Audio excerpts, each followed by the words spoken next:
오늘 하나님께서 주시는 말씀은 누가복음 10장 1절에서 5절까지 말씀입니다.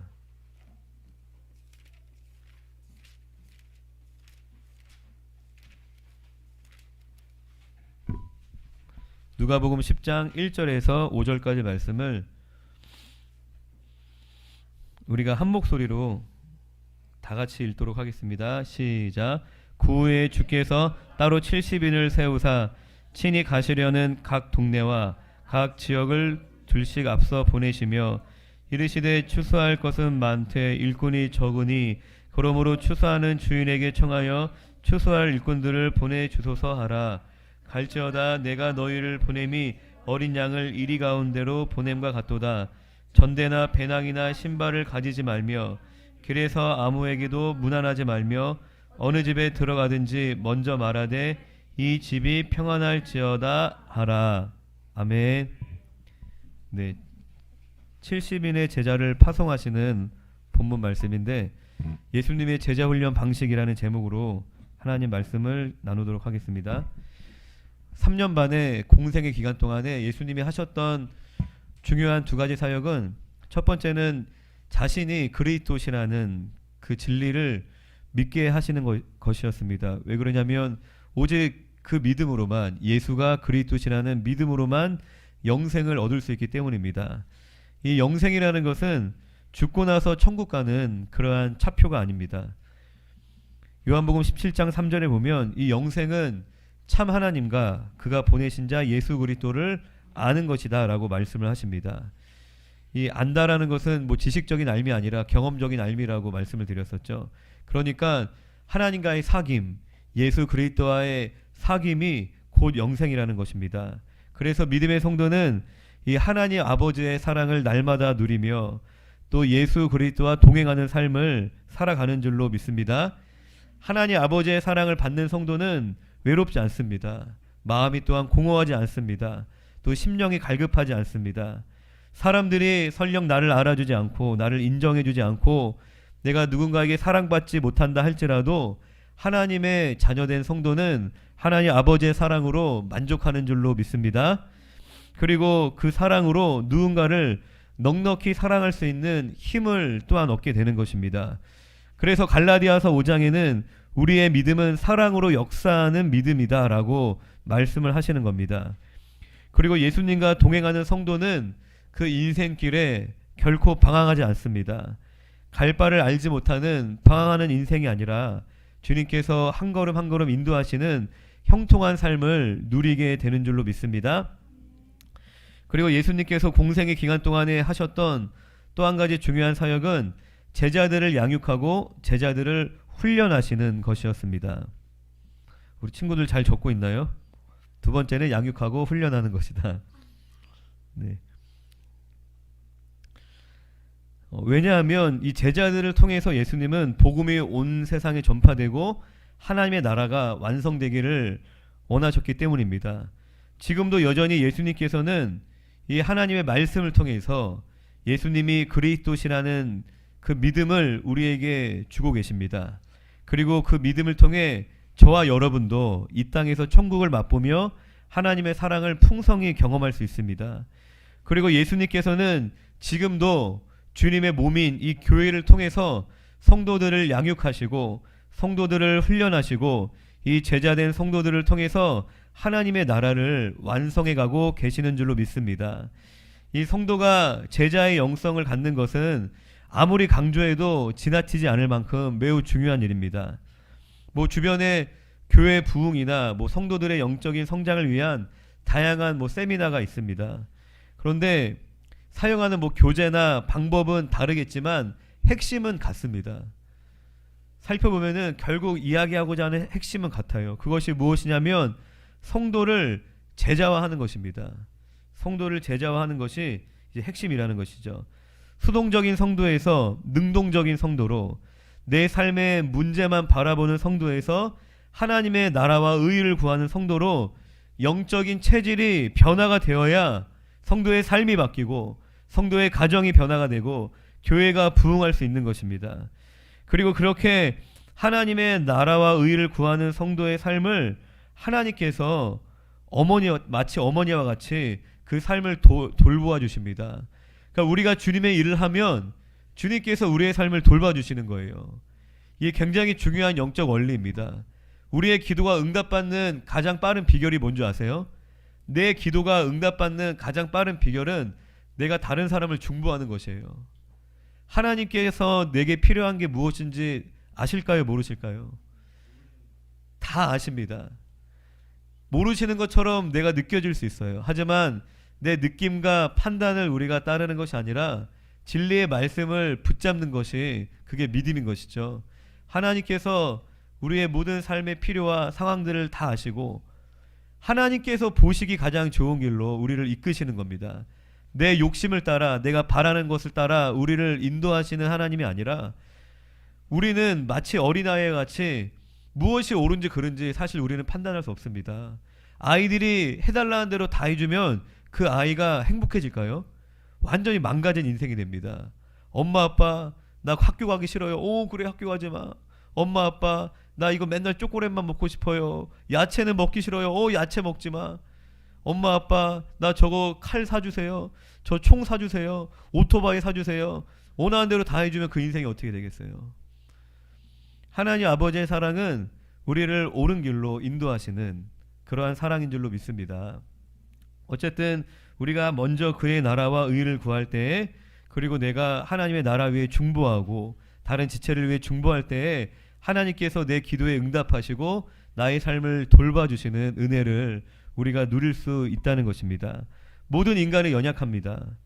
예수 그리스도를 믿음으로 거듭난 성도도 연약하기는 마찬가지예요. 그런데 차이가 무엇이냐면 믿음의 성도에게는 하나님이 베푸시는 은혜가 있다는 것입니다. 할렐루야. 성도는 그 은혜로 사는 것이에요. 내 힘과 내 능력으로 내가 사람을 의지해서 사람에게 잘 보여서 사는 것이 아니라 하나님의 은혜에 힘입어 우리가 살아가는 것입니다. 그래서 내가 실수하지 않고 완벽한 사람이 되는 것보다 더 중요한 것은 내가 사람에게 잘 보이고 사람을 의지하는 것보다 더 중요한 것은 나의 삶의 방향을 우리가 잘 설정하는 것입니다. 내가 조금 부족하더라도 연약하더라도 주님의 나라와 의의를 구하며 살아가는 그 인생에는 반드시 하나님께서 은혜를 베푸십니다. 하나님의 은혜가 함께하는 것이에요. 할렐루야. 뭐 저도 목사로 섬기고 있지만 저라고 완벽하겠어요? 저라고 연약함이 없고 실수가 없겠어요? 하지만 하나님의 은혜가 있기 때문에 우리가 살아가는 것입니다. 할렐루야.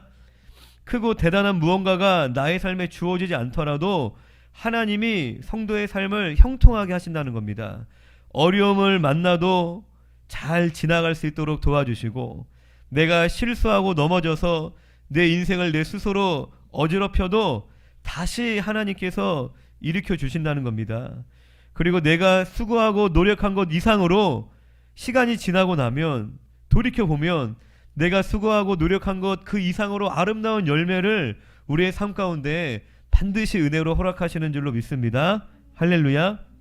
그래서 이 하나님의 나라와 의의를 구하는 이 제자의 영성을 사모하시는 우리 사랑하는 믿음의 성도님들이 되시기를 주님의 이름으로 부탁드립니다. 이 예수님의 제자 훈련 방식을 우리가 보려고 합니다. 지금 예수님 공생의 당시뿐만 아니라 지금도 여전히 예수님은 성도들을 제자로 세워 나가신다고 말씀을 드렸죠. 예수님의 제자 훈련 방식을 통해서 우리가 어떻게 제자로 성장할 수 있는지를 생각해 보도록 하겠습니다. 마가복음 3장 14절 말씀을 프린트에 적어놨는데 3장 14절 말씀을 함께 읽어보겠습니다. 시작. 이에 열두를 세우셨으니 이는 자기와 함께 있게 하시고 또 보내사 전도도 하며 귀신을 내쫓는 권능도 가지게 하려 하심이로라. 아멘. 이 세 번역으로 제가 다시 한번 읽어드리면 예수께서 열두를 세우시고 그들을 또한 사도라고 이름하셨다. 이것은 예수께서 그들을 자기와 함께 있게 하시고 또 그들을 내보내어서 말씀을 전파하게 하시며 귀신을 쫓아내는 권능을 가지게 하시려는 것이었다.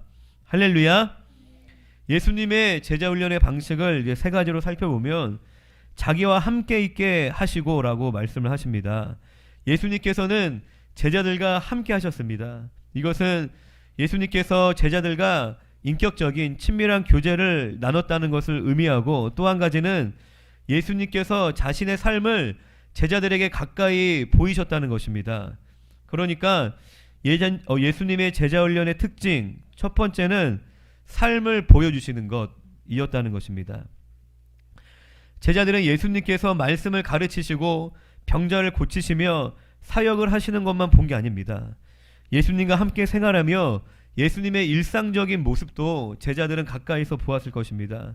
예수님이 어떻게 사람들과 대화를 하시는지, 어떻게 행동을 하시는지, 또 어떻게 어려움을 극복하시는지, 또 어떻게 평상시에 하나님 아버지와 교제를 나누시는지 제자들은 가까이서 보았을 것입니다. 예수님께서는 지금도 삶을 보여주시는 방식으로 저와 여러분들을, 성도들을 제자로 세워가십니다. 지금 예수님이 어디에 계실까요? 예수님은 하나님 보좌 우편에도 앉아 계시고 또 우리 마음속에 성령으로 함께 하십니다. 로마서 8장 9절 말씀을 함께 읽어보겠습니다. 시작. 만일 너희 속에 하나님의 영이 거하시면 너희가 육신에 있지 아니하고 영에 있나니 누구든지 그리스도의 영이 없으면 그리스도의 사람이 아니라. 그러니까 성령님을 하나님의 영 그리고 그리스도의 영이라고 표현을 하고 있습니다. 에베소서 3장 17절 시작. 믿음으로 말미암아 그리스도께서 너희 마음에 계시게 하시옵고 너희가 사랑 가운데서 뿌리가 박히고 터가 굳어져서. 믿음으로 그리스도께서 우리 마음에 계신다라고 또 말씀을 하십니다. 이 부활 승천하신 예수님께서는 거듭난 성도들 안에 함께 하십니다. 그리고 성도들을 통해서 지금도 일하고 계시는 줄로 믿습니다. 그러니까 이 성도들의 어떤 말과 행동을 통해서, 삶을 통해서 그리스도의 향기가 나타날 때에 주변 사람들이 예수님의 모습을 볼 수 있게 된다는 것입니다. 이 지체 안에 있는 이 예수님의 모습을 보고 주님의 성품을 우리가 배우고 닮아갈 수 있다는 것입니다. 그렇기 때문에 우리가 예배를 드리는 것만큼 중요한 것이 성도와 교제를 나누는 것입니다.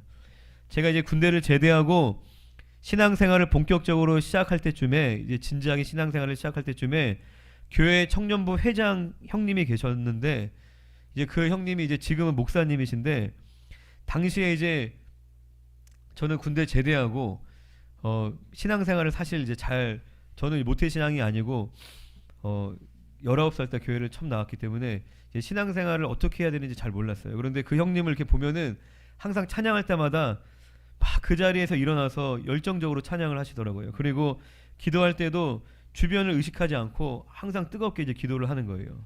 그러니까 성경에서 하나님을 전심으로 사랑해라, 여호와 하나님을 경외하라라는 말씀이 있는데, 당시 저에겐 구체적으로 무엇을 어떻게 해야 할지 되게 막막했습니다. 그런데 그런 신앙의 선배들의 모습을 보면서 저렇게 하나님을 찬양하는 것이구나, 저렇게 기도하는 것이구나, 저렇게 하나님을 저러한 태도와 모습으로 섬기는 거구나 라는 것을 배울 수 있었습니다. 그리고 이 예배를 드리는 모습뿐만 아니라 더 중요한 우리의 신앙의 열매인 이 성품도 또 성도가 서로의 모습을 통해서 배울 수 있는 것입니다. 나보다 신앙이 성숙한 성도와 함께 우리가 어떤 봉사의 일을, 음식을 만들거나 청소를 하거나 한다면 그 가운데 이제 대화도 나누게 되고 또 자연스럽게 섬기는 모습을 보게 됩니다. 그렇게 보면서 저렇게 섬기는 거구나 라고 배우고 자연스럽게 영향을 받고 닮아가게 되는 것입니다. 그리고 소그룹 모임이나 함께 식사 교제하는 그러한 편안한 자리에서도 이 신실한 성도들의 아름다운 성품은 자연스럽게 지체들에게 본이 되는 것입니다. 물론 때로 서로의 연약함과 죄악된 모습이 더 크게 보일 때도 있습니다. 그래서 사람들과 교제하는 게 부담스러울 때도 많이 있습니다. 하지만 지체 안에 계시는 예수님을 바라보시기를 바랍니다. 할렐루야. 안 좋은 모습을 보다 보면 끝이 없어요. 한도 끝도 없습니다. 인간이 너무나 추악한 죄인이기 때문에 안 좋은 것만 보려고 하면 끝도 없다는 것입니다. 그런데 아무리 연약한 지체라 할지라도 그 안에 예수님이 계시기 때문에 내게는 없는 정말 아름다운 그러한 모습들이 또 그 지체 안에서 발견되게 되는 줄로 믿습니다. 우리 함께 따라합시다. 내 안에 예수님이 계십니다. 그리고 서로에게 당신 안에 예수님이 계십니다. 할렐루야. 아멘. 이처럼 삶을 통해 가르치시는 것이 예수님의 제자 훈련 방법이었습니다. 그리고 두 번째는 이제 귀신을 쫓아내는 능력을 제자들에게 주셨습니다. 예수님께서는 그러니까 이제 예수님의 제자 훈련 방식은 지식만을 전달하는 차원이 아니라 능력을 나눠주시는, 능력을 배양하는 그러한 방법이었다는 것입니다. 이 성도의 삶은 보이지 않는 영적 싸움의 연속입니다.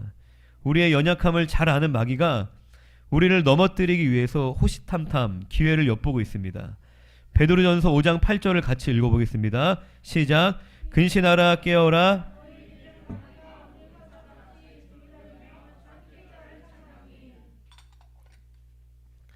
우리가 일상 속에서 만나는 크고 작은 어려움과 문제들이 있습니다. 예를 들어서 갑자기 어떤 일로 인하여서 우울함이 찾아오기도 하고, 또 내 마음이 낙심이 되고, 또 내 마음에 어떤 현실적인 문제에 대해서 염려가 찾아오기도 합니다. 그리고 때로는 어떤 사람이 너무 밉고 싫어질 때도 있습니다. 그리고 직장에서 내가 큰 실수를 할 수도 있고, 또 동료나 직장 상사가 막 나를 무시하고 나를 싫어할 수도 있습니다.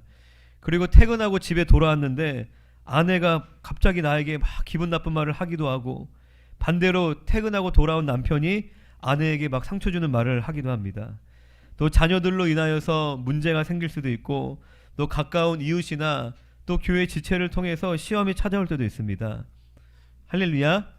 네, 이런 일들이 우리의 삶에 누구에게나 일어나는 그런 일들이죠. 그럴 때 심한 경우는 다 포기하고 막 도망가 버리고 싶을 때도 있고, 심지어는 죽고 싶은 생각이 찾아오기도 합니다. 뿐만 아니라 이 영적인 공격은 성도가 주님의 일을 할 때에도 찾아옵니다. 전도를 하기 위해서 열심히 공을 들여서 섬겼던 그 영혼이 갑자기 뭔가 오해해서 나에게 마음을 닫을 때도 있고, 또 즐거운 마음으로 교회 봉사나 어떤 사역에 참여를 했다가 말 한마디에 시험이 들고 실족을 할 때도 있습니다.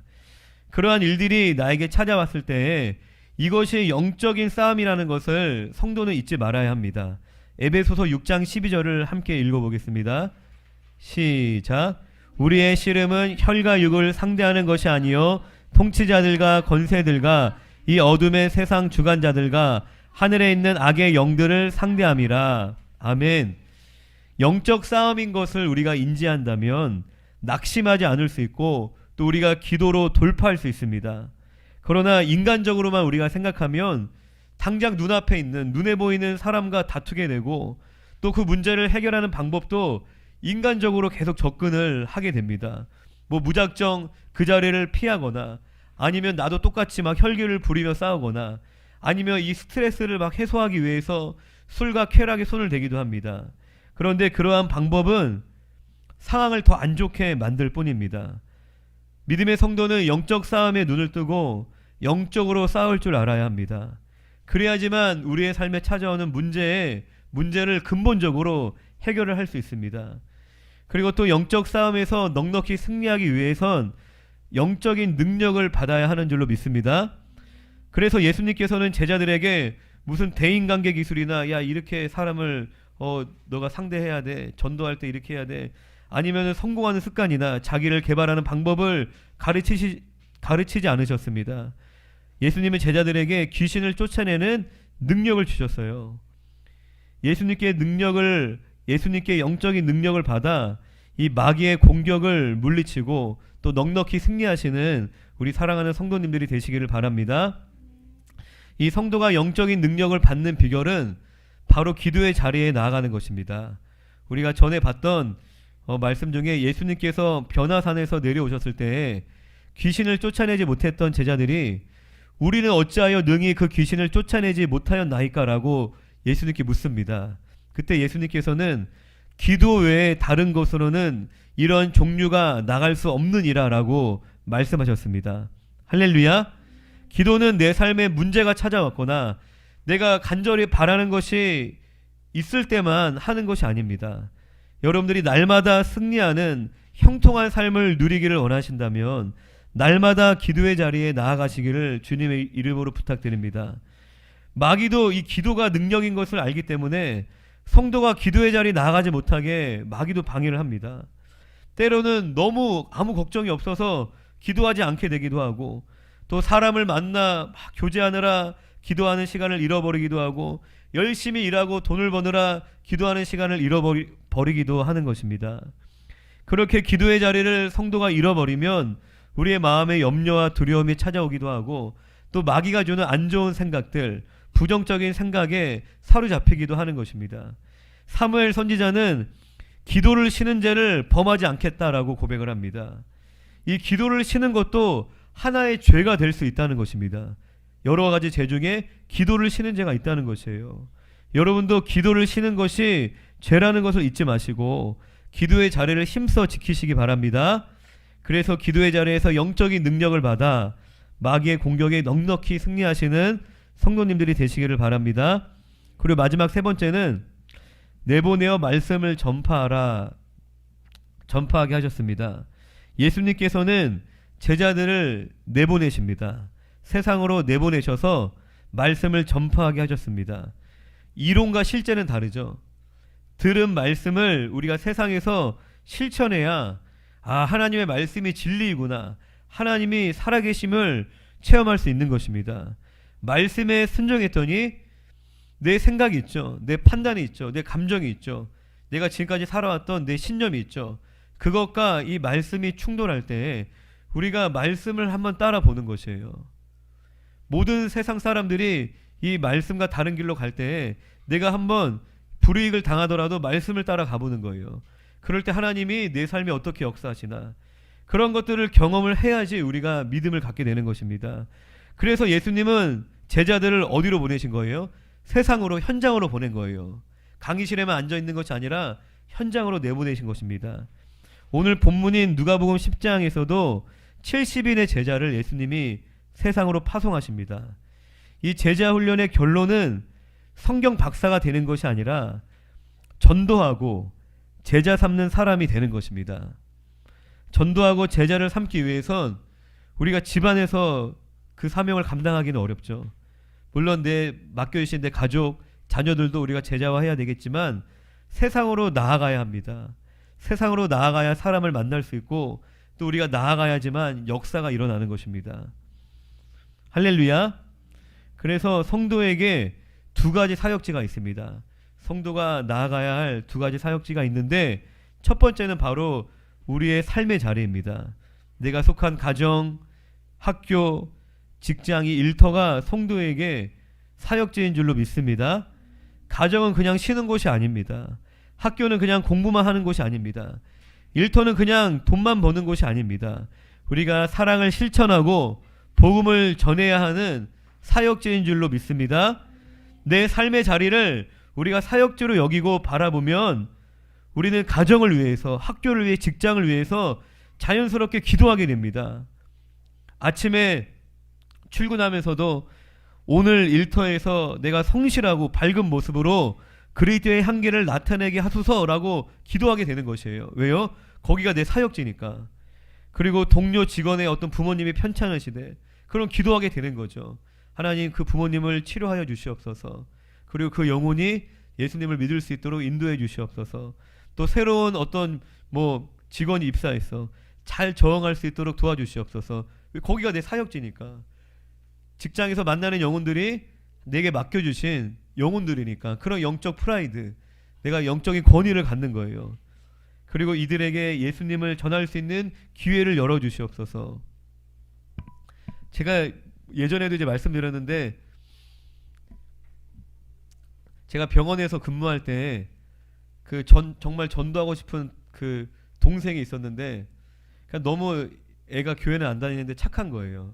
너무 이제 태도도 좋고, 그래서 이 친구가 참 예수님을 믿었으면 좋겠다 라고 이제 기도만 계속 하였는데, 어느 날 이제 그 친구가 그 직장을 다니면서 야간으로 이제 대학을 다녔어요. 명지 전문대인가 어딜 다녔는데, 그 학교가 이제 미션 스쿨이더라고요. 그래서 그 필수 교양 과목으로 종교 과목을 들어야 되는데, 그러니까 이제 그 목사님한테 배우는 거죠. 근데 시험 문제를 모르겠는 거예요. 성경 시험인데.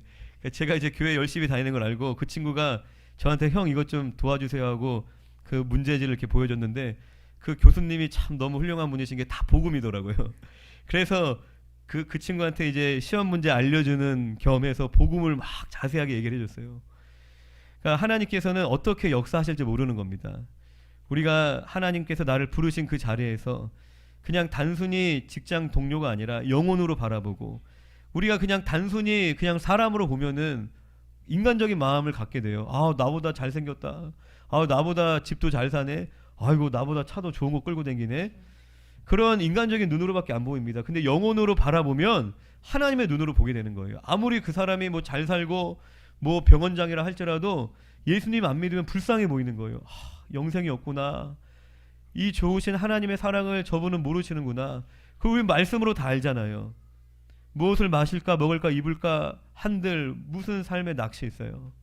수고하고 무거운 짐진 자인데 겉으로만 화려하고 그냥 사람들에게 그냥 뭔가 우월감을 갖고자 막 뭔가를 과시하고 자랑하지만 실상 그 마음의 중심은 얼마나 공허하고 외롭고 갈급한지 우리는 다 알아요. 그게 보여야 되는 거예요.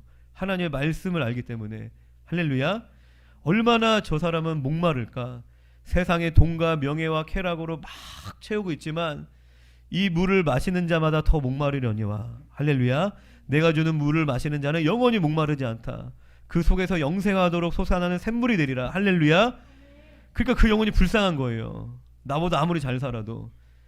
우리가 하나님이 나를 부르신 그 삶의 자리를 사역지로 여기고 그 사람 만나는 사람들을 영혼으로 바라볼 때 이렇게 시각이 바뀌는 것입니다. 이웃집 아주머니를 또 목장 모임에 초대하려고 하는데 아주머니의 마음이 열리게 하옵소서. 아, 저 아주머니 표정이 왜 저래? 아, 왜 이렇게 항상 인상 쓰고 있어? 아, 왜 이렇게 나한테 잔소리해? 아, 저 옆집은 주차를 왜 이렇게 삐뚤어지게 하는 거야? 그냥 인간적으로 바라보면은 감사할 게 별로 없어요. 그런데 하나님께서 나를 이 집에, 이 지역에 살게 하신 것은 나를 이곳으로 파송하신 거다. 나를 대한민국으로, 안양 석수 지역으로, 두산 아파트로 나를 파송하신 거다. 할렐루야. 선교진 거예요. 그래서 주변에 만나게 하신 그 영혼들을 위해서 그냥 기도하는 거예요. 우리가 뭐 대단한 거 우리가 할 수 없어요. 할 필요도 없고 그냥 기도하는 겁니다. 하나님, 저 영혼을 불쌍히 여겨 주시옵소서. 어느 날은 막 주차 조금 삐뚤어지게 했다고 전화 와서 막 소리를 지르고 욕을 하고 그런 일들이 있잖아요. 저희 집에 또 누군가가 이제 찾아왔었는데 그 주차를 이제 거기 그 주차장에 해놨다고 막 전화 와갖고 그렇게 난리를 치더라고요. 401호 아저씨가. 그런데 그냥 인간적으로 생각하면은 그냥 기분 나쁜 거예요. 그냥 뭐 안 좋은 소리 하는데 기분 좋을 사람 어디 있어요. 근데 영혼으로 바라보면 저렇게 강팍하게 인색하게 살아가는 그 영혼이 너무 안타까운 거예요. 하나님, 저 마음에 예수가 없기 때문에 저렇게 강팍하군요. 나한테만 그러겠어요? 모든 사람한테 그렇게 살아갈 텐데. 사실 누군가를 막 미워하고 부정적인 말을 하면 가장 고통받는 거는 자기 자신이에요. 항상 긍정적이고 낙천적이고 감사하는 말을 하면 주변 사람도 행복하지만 가장 행복한 거는 자기 자신인 것입니다. 그렇게 지역의 주민들도 영혼으로 우리가 바라보고, 그리고 가정 안에서도 하나님, 그냥 이 가정이 단순히 뭐 그냥 내가 편안하게 쉬는 곳이 아니라 하나님, 믿음의 가정이 되게 해 주시옵소서. 우리가 한 마음이 되게 하여 주시옵소서. 믿지 않는 가족이 있다면 하나님, 저 자녀를 하나님 예수님 믿을 수 있도록 간절히 기도하고, 그리고 우리 가정에서 예배가 시작될 수 있도록 막 기도하고 사모하고. 할렐루야. 믿음의 성도는 그렇게 살아야 하는 것입니다. 교회 안에서만 성도가 아니라 우리가 세상으로 나아간다는 것이 꼭 뭐 어디 비행기 타고 선교지 가는 게 아니라 나를 부르신 그 자리를 우리가 선교지로, 사역지로 바라봐야 한다는 것입니다. 그렇게 내 삶의 자리를 사역지로 바꾸면 이처럼 기도할 게 정말 많습니다. 목사는 교회를 섬기고 성도들을 목양하고, 성도들은 세상에 나아가 가정과 직장을 섬기고 세상에서 목양을 하는 것입니다. 이러한 삶이 성도들에게 실천될 때에 제자로 거듭나게 되는 줄로 믿습니다. 그리고 성도들이 나아가야 할 사역지 두 번째는 바로 전도의 자리입니다. 삶 속에서 빛과 소금이 되는 게 중요하지만 우리가 현실적으로 바쁘게 살다 보면 사명감을 잃어버릴 때가 참 많습니다. 그리고 하루하루 그냥 생존하는 것조차 그냥 버겁게, 아유 오늘도 또 시작됐구나, 아이고 언제 일이 맞춰지나, 그러니까 하루하루 삶의 무게가 쉽지 않기 때문에 막 사명감을 가지고 믿음으로 살아갈 때도 물론 있지만 그러지 못할 때가 또 참 많이 있다는 것입니다. 그럴 때에 성도가 어떤 정기적인 전도 모임에 참석을 하게 되면 영적인 큰 유익을 누릴 수 있습니다. 우리가 전도의 자리에서 이 잃어버린 사명감을 다시 회복하게 되고, 맞아 내가 전도자였지, 맞아 나에게 사명이 있었지, 그렇게 되면 나의 삶의 자리에서까지 새롭게 되는 것입니다.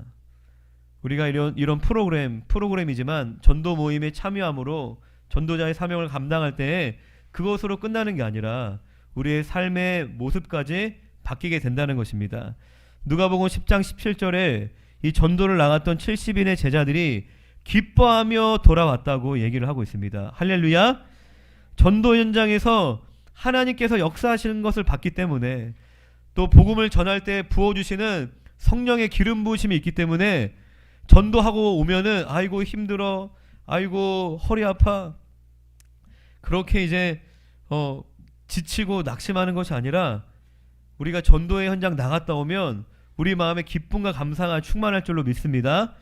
천국에서 상급이 가장 큰 사람들이 첫 번째는 순교자고 둘째는 전도자라는 말이 있습니다. 할렐루야. 여러분들 이 땅의 삶은 영원하지 않습니다. 이 세상이 만약에 영원하다면 저도 이 세상에서 성공하려고 할 거예요. 이 세상에서 부자가 되려고 노력했을 것입니다. 이 세상이 전부라면, 이 세상이 영원하다면. 하지만 이 세상은 잠시요, 영원한 곳은 천국인 줄로 믿습니다. 그래서 하늘의 상급을 쌓는 사람이 지혜로운 사람이고 최후의 승리자가 되는 것입니다. 전도를 나가서 꼭 많은 열매를 맺지 못해도 돼요. 영혼을 구원하시는 것은 하나님의 일입니다. 성도의 역할은 뭐냐면 그냥 전하는 것이에요. 그 사람이 믿던 안 믿던 복음을 전할 때에 성도가 복을 받고 제자로 세워지는 줄로 믿습니다. 할렐루야. 말씀을 정리합니다. 이 한 치 앞도 알 수 없는 이 세상에서 평안함을 누리는 길은 예수님과 동행하는 것입니다. 이 예수님과 동행하는 것은 그분의 말씀을 따라 제자의 삶을 살아가는 것이에요. 성도가 제자로 거듭나는 길은 첫째로 지체 간의 서로의 모습을 통해서 예수님을 발견하는 것입니다. 그리고 두 번째는 기도로 영적인 분별력을 가지고 영적인 능력을 받는 것입니다. 그리고 마지막 세 번째는 복음을 들고 우리가 세상으로 나아가는 것입니다. 내 삶의 자리를 사역지로 바라보고 또 전도자의 사명을 우리가 감당할 때에 하늘의 상급을 쌓고 이 땅에서 형통함을 누리는 사랑하는 모든 성도님들이 되실 줄로 믿습니다. 아멘.